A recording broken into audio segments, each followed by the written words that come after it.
Cadillac. Once a revered name. Once. What happened? How did the standard of the world fall so hard? What is it with this company that keeps on struggling? The struggle to stay relevant. The struggle to beat the competition. The struggle that is Cadillac. Welcome everyone to episode 29 of the Automotive History series, where we're going to take a closer look at what once was the king of luxury and how Cadillac fell from grace and currently struggles to remain relevant.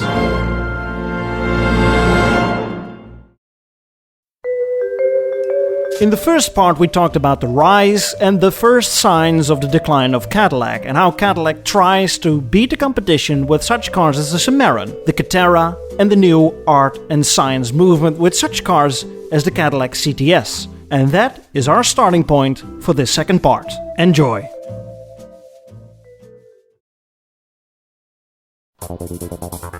The art and science design proved popular and Cadillac suddenly went all out.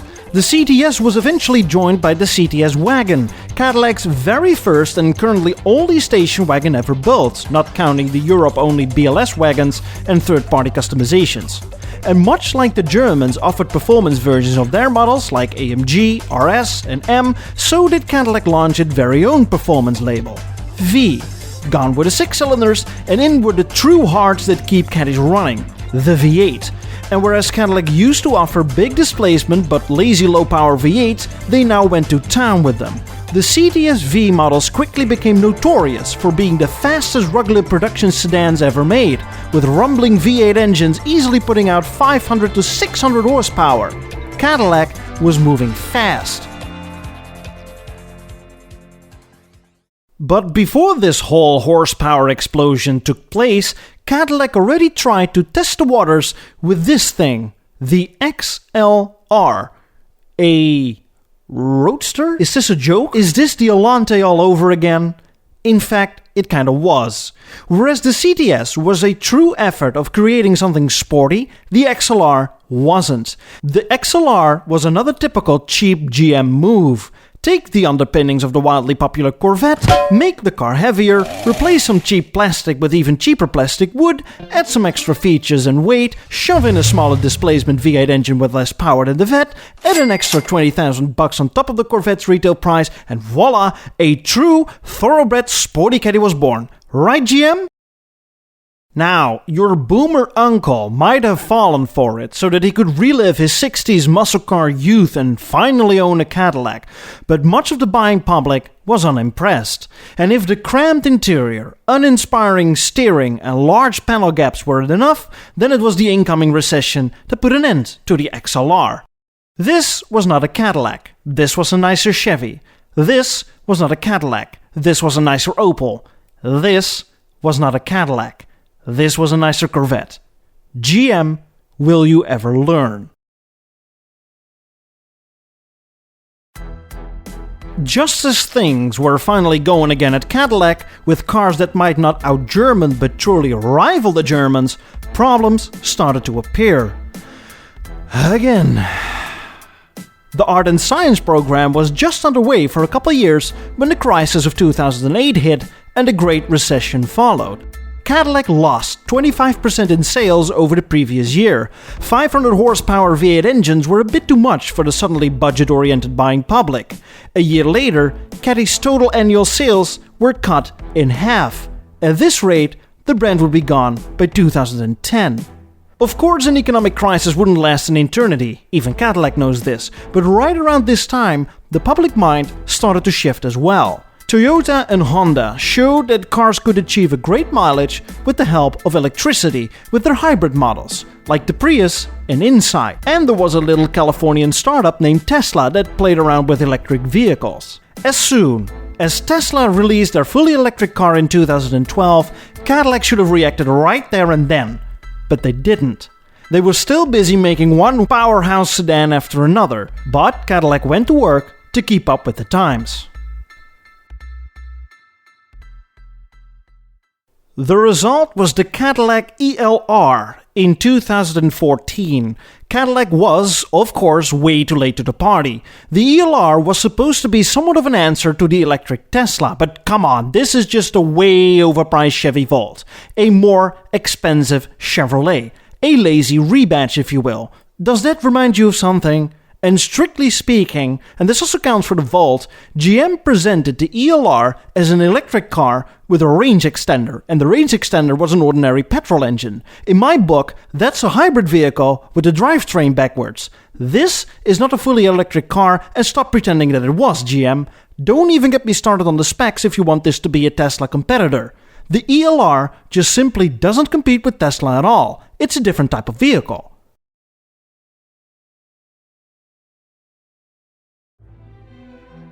It's at this moment that Cadillac acts like an animal backed into a corner and fails at everything they hastily try.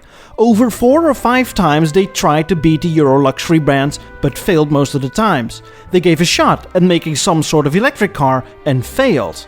And in 2016, Cadillac returned with a new flagship model, the CT6, but was discontinued after a couple years and thus failed. Cadillac has really worked itself in a very tough position which can hardly be escaped. Take a look. They can't suddenly make compact economy cars because they'll betray themselves, the legacy, the customers, and are diluting the brands. They can't keep on trying to out-German the Germans with their luxury equals sportiness approach because time and time and time and time and again shows it simply doesn't work. They can't return to what they used to be good at, creating floaty waterbed land yachts, because the customer base for these types of cars is dead by now. And they can't keep on building SUVs. Well, they can, for now, but to solely depend on one vehicle body style is a very dangerous gamble when the next economic crisis hits. And this economic crisis can hit any time now.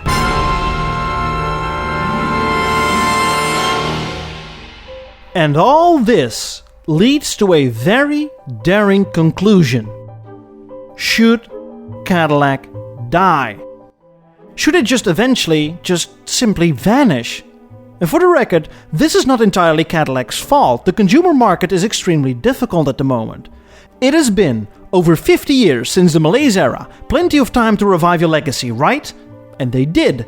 Current day Caddy models are good cars. The CTS-V and later on the Blackwing models are praised across the world by the automotive press.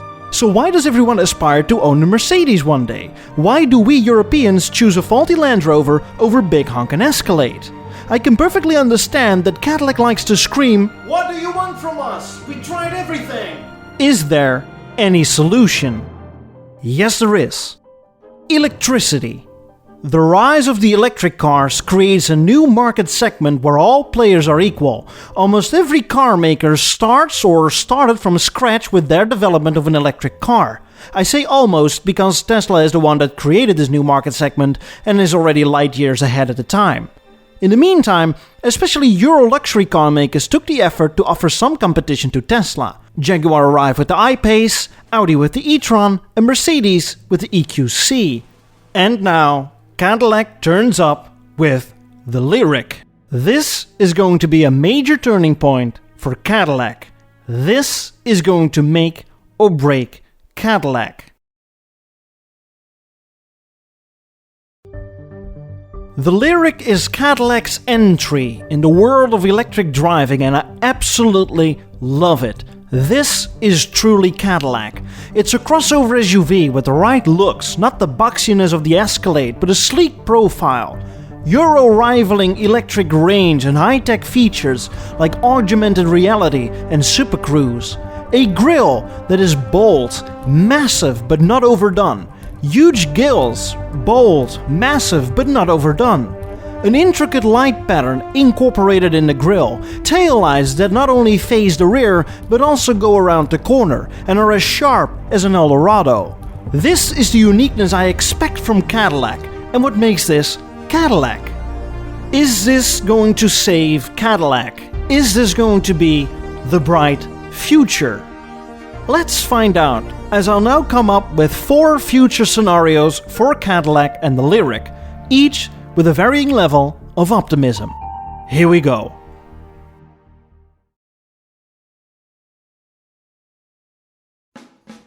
The Lyriq is a success. Finally, the much-needed smash hit for Cadillac is here. Years of trying turns out to be worth it. The car does not reach into Tesla territory, but it sure is an upgrade over the European EV SUVs like the I-Pace and the e-tron. The mile range is above and beyond of what was originally promised, and the semi-autonomous Super Cruise works really well. The Lyriq sells quite well in the US, is a smash hit in China, and oh well, Cadillac is even planning to return to Europe. They have to be quick though, as the financial advantages of owning an EV in Europe diminishes with every turn of a new year. Cadillac is back, boys. Cadillac has released the Lyriq, and it sure is one fine car. But that's it. The range is not what it's cracked up to be. Super Cruise works fine, but lags after a couple months, and the interior quality is so-so. It simply doesn't compete with Tesla, but is still nice enough like its competitors, the I-Pace and e-tron, but not really all that better. Still, it sells very well in China, generated some interest in the homeland, but Cadillac has no plans to sell it in Europe. Really, was it worth the effort? It's 2025 now, and Cadillac is seriously doubting to replace it with a new generation. Cadillac keeps on struggling, just like it did before. Well, the Lyriq wasn't off to a great start. Subpar interior quality, lackluster range, far from what was originally promised, and the new version of Super Cruise proved troublesome. Some Lyriqs even caught fire. After generating some publicity in the US, the Lyriq was going the same way as the Chevy Bolt. It's 2025 now, and we just hit a new severe economic crisis. Instead of making money, Cadillac and GM for that matter lost a lot of money with its electric effort. And in typical GM fashion, it wants to get rid of Cadillac and Buick and only focus on the financially successful brands, Chevrolet and GMC. China has reportedly shown interest in these brands, as both these brands are very popular over there. Cadillac is off to China, where it's placed under SAIC, China's largest car maker, through an already existing joint venture with GM. Who knows, maybe the Chinese know how to revive the brand just as they did with Volvo and MG. And who knows, maybe Cadillac will return to the US and even the European market. But for now, in the US, Cadillac is gone.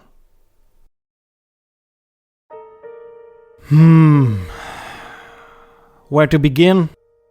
The Lyriq is a disaster. It was deemed to fail right from the start. Faulty electronics, pathetic range, and half of the cars even have caught fire at some point. It's the Chevy Bolt all over again. GM, will you ever learn? The range is even below that of an I-Pace or an e-tron. The Europeans don't want it, the Chinese don't want it, and even the USA is not interested in it at all. This is a classic case of money wasted. The new Edsel, Vega, or Cimarron. It's 2025 now, and we just hit a new severe economic crisis. GM is never going to get the money back they, wasted on Cadillac and the Lyriq. To save itself, GM cancels Cadillac. The once legendary standard of the world turns its lights out after 116 years. It's been a fun and very comfortable ride, but Cadillac is gone.